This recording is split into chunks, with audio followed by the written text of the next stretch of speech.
Following a century of change, the nation's hedgerows have now reached a turning point.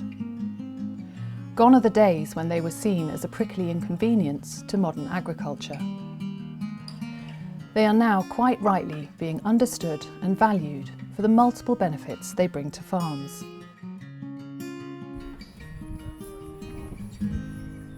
Hedges are the most amazing habitat.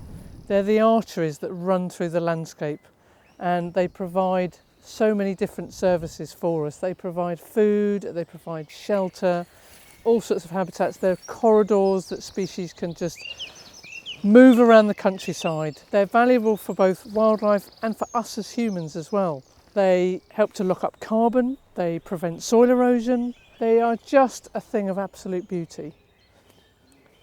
In this renewed passion for hedgerows across the landscape, we need to just have that renewed vision of a different style of management, to just let these hedges blossom and to grow, and then to look at how we manage them to keep them going for future generations. I think the main problem with hedges is trying to get the management cycle of them right. It's understanding your hedges. Every hedge is different, and it's understanding how this hedgerow is growing and how this hedgerow can be managed, whether it needs coppicing or laying or managing by incremental trimming.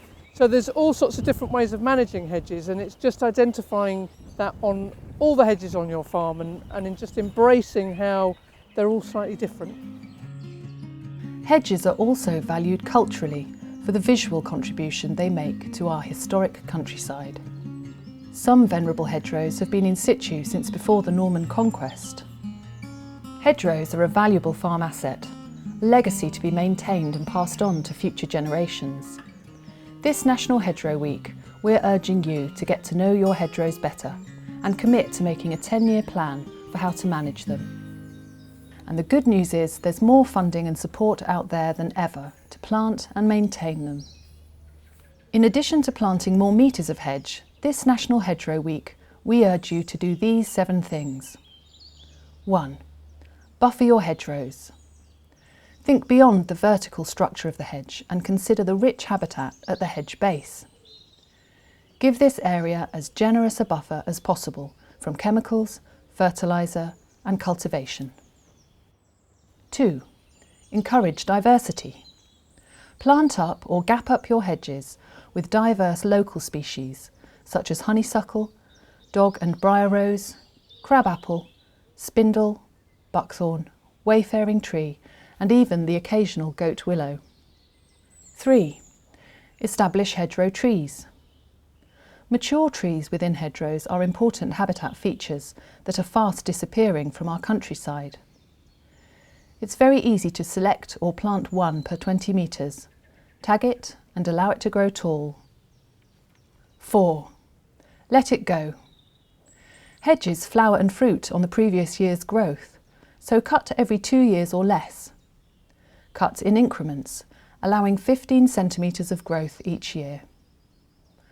If hedges eventually become too big to manage with the flail, they can always be coppiced with hedge shears.